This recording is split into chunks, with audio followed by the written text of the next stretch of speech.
नमस्कार। यूपी के बाद देख रहे हैं आप, आपके साथ मैं हूं जोहम रुबा। बलिया के बाजरी तहसील क्षेत्र में घाघरा नदी एक बार फिर से अपने रौद्र रूप में दिख रही है। सुल्तानपुर गांव का पोखरा टोला अब उस मोड़ पर खड़ा है जहां से आगे सिर्फ अनिश्चितता है, तो वहीं महज 200 मीटर की दूरी पर बह रही घाघरा नदी किसी भी पल पूरे टोले को अपने आगोश में ले सकती है। करीब 2000 की आबादी वाला ये इलाका आज विस्थापन के साए में जी रहा है। ये तस्वीरें बलिया के बांसडीह तहसील क्षेत्र के सुल्तानपुर गांव पोखरा टोले की हैं, जहां हर बीता दिन डर के साथ शुरू होता है और चिंता के साथ खत्म होता है। कभी उपजाऊ खेतों से घिरा ये इलाका आज घाघरा नदी की तेज होती धाराओं के सामने बेबस खड़ा है। कटान लगातार बढ़ रहा है और खेत, रास्ते, पेड़ सब एक एक कर नदी में समाते जा रहे हैं। गांव वालों का कहना है कि उनकी ज्यादातर कृषि भूमि पहले ही घाघरा में समा चुकी है और जो थोड़ी बहुत बची है वह भी हर रोज कटान की भेंट चढ़ रही है। स्थानीय लोगों के मुताबिक इससे पहले टिकुलिया और भोजपुरवा जैसे 2 गांव पूरी तरह घाघरा नदी में विलीन हो चुके हैं। अब वही डर पोखरा टोले की गलियों में पसरा हुआ है। नदी का कटान अभी सुल्तानपुर ग्राम सभा में कटान तेजी से हो रहा है, क्योंकि ये हम लोगों का खेत है और खेत कटना शुरू हो चुका है। पहले से ठोकर के उधर था, लेकिन अब ठोकर के करीब, ठोकर से हटकर अब इधर सुल्तानपुर में ढुक रही है घाघरा नदी और काफ़ी लोग पीड़ित है इस कटान के वजह से। अच्छा। और इसका जल्द से जल्द कोई कार्रवाई हो और नया ठोकर का निर्माण किया जाए कि यहाँ की जो भूमिधर है और सुल्तानपुर के जनता जितने भी लोग कटान से गांव को बचाया जाए कि गांव बच जाए, नहीं तो आने वाले समय में फिर और दिक्कत होने वाली है। कितना जमीन अब तक घाघरा नदी में विलीन हो गई होगी?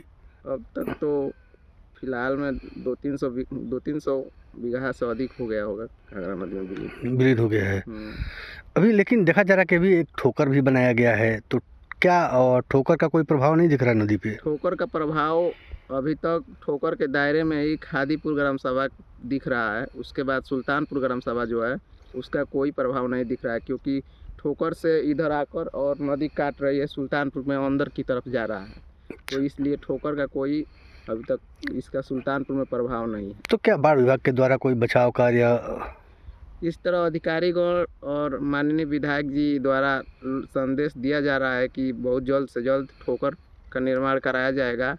और देखिए, जो विधायक जी से यही कहना है कि जल्द से जल्द ठोकर का निर्माण हो कि सुल्तानपुर का जनता सुरक्षित। आखिर कब होगा ठोकर का निर्माण? जब गांव बह जाएंगे तब होगा या नहीं, गांव जब तक, इसीलिए तो बोला जा रहा है, गांव की जनता बैठ रही है धरने पर, भूख हड़ताल कर रही है कि ठोकर का निर्माण हो कि सुल्तानपुर को बचाया जा सके। तो क्या लग रहा है कि जिस तरह से कटान हो रहा है गांव बच जाएगा? अब अधिकारी आश्वासन दे रहे हैं कि गांव को बचाया जाएगा, लेकिन अब देखिए, अब उन लोग का आश्वासन ही फेल मार जा रहा है। अब हाँ, मुख्यमंत्री जी से भी गुहार लगाया जाएगा कि ग्राम सभा के सभी जनता द्वारा लगाया जाएगा गुहार की आए और मुख्यमंत्री जी हम लोगों का आवाज़ सुने और कटान का नया निर्माण ठोकर कराया जाए। धान बहुत काफ़ी है। अच्छा। इस धान से ही लगता है कि गांव भी नहीं बचेगा। तो सही बात है, हम लोग तो सब खेती यही था। हाँ, और डेरा डांडी सब गिर गया। अच्छा। हाँ, सभी चला गया। तो क्या इसके लिए कोई बचाव के लिए उपाय? बचाव के लिए तो सब नेता आते हो, वो कहते हैं और सुनते हैं और सुनकर चला जाता है, और क्या करता है। लेकिन कोई उपाय नहीं होता है। कोई उपाय नहीं होता है। कितनी दिक्कत हो रही है अब आप लोगों बहुत को? दिक्कत होता है। हम लोग को तो भूखमरी आ गई है, खाने भी के परेशानी होता है। कैसे खेती में गिरने के बाद जी ये बड़ा क्या किसान हम लोग आदमी हैं, हम लोग के कोई धंधा भी नहीं है, नहीं बाहर भी जाता है, यहीं पर अपना खेती कर 1-2 चौबरा कर काम चलाता है। जब नदी में पूरी जमीन आपकी विलीन हो चुकी है आप लोगों की, तो आखिर फिर कहाँ आप लोग काम करते हैं? कहाँ खेती करते हैं? कहाँ करते हैं? अब तो बेरोजगारी हो गया है। अब यही सोच रहा है कि क्या करेंगे। कोई सरकार से मदद? सरकार से कोई मदद नहीं मिला है। लेकिन सरकार तो कह रही है कि बाढ़ पीड़ितों के लिए हर संभव मदद की जा रही है। हम लोग को नहीं कर, ये कटान में ये टिकुलिया गांव ढाई थी, उस लोग को मिला होगा। हम लोग को थोड़ा पहले से यहाँ घर द्वार बन गया था, यही पर हम लोग था। बाकी खेती बाड़ी और सब यही में है। तो अभी कटान चल रहा है? अभी कटान भी चल रहा है, तो अभी तो थोड़ा तो अभी भी देखते हैं चल रहा है, बाकी आएगी आसार तो आसार से ही बहुत तूल में चल रहेगी। तो क्या ये जो पोखरा है बच जाएगा?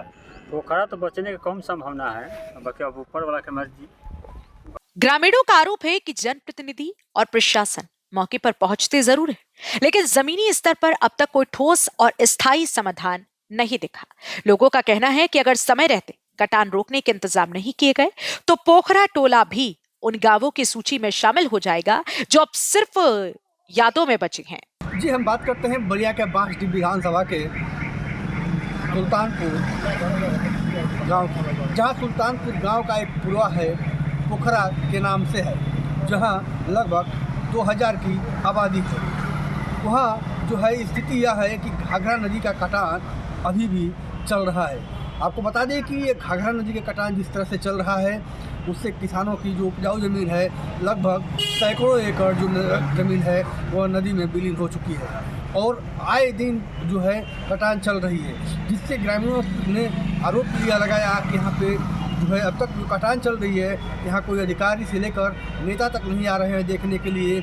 और जो स्थिति यह है कि जो नदी से महज जो पुरवा है यह 150 से 200 मीटर ही रह गई है। जिस तरह से कटान हो रहा है उससे यह साफ लगता है कि कुछ ही दिनों में जो नदी है वह गांव का अस्तित्व समाप्त करने पर लगी है। और जो अगर बाढ़ विभाग की बात करें तो ग्रामीणों का आरोप यह है कि बाढ़ विभाग का जो अधिकारी तो आता है और देख कर चला जाता है, जो नेता भी आते हैं देख कर चले जाते हैं, बस आश्वासन मिलता है। जो गांव को बचाने के लिए कोई ठोस उपाय अब तक नहीं किया गया है। वही ऐसा संगीतवारी यूपी की बात। घाघरा नदी का कटान बलिया के लिए हर साल एक नई त्रासदी बनकर सामने आता है। पोखरा टोला के लोग आज भी उम्मीद लगाए बैठे हैं कि शायद इस बार कोई स्थायी समाधान निकले, लेकिन हम सबका सवाल यही है कि क्या प्रशासन समय रहते जागेगा या फिर एक और गांव घाघरा नदी में समा जाएगा। फिलहाल के लिए इस खबर में सिर्फ इतना ही। बाकी तमाम खबरों के लिए आप देखते रहिए यूपी की बात।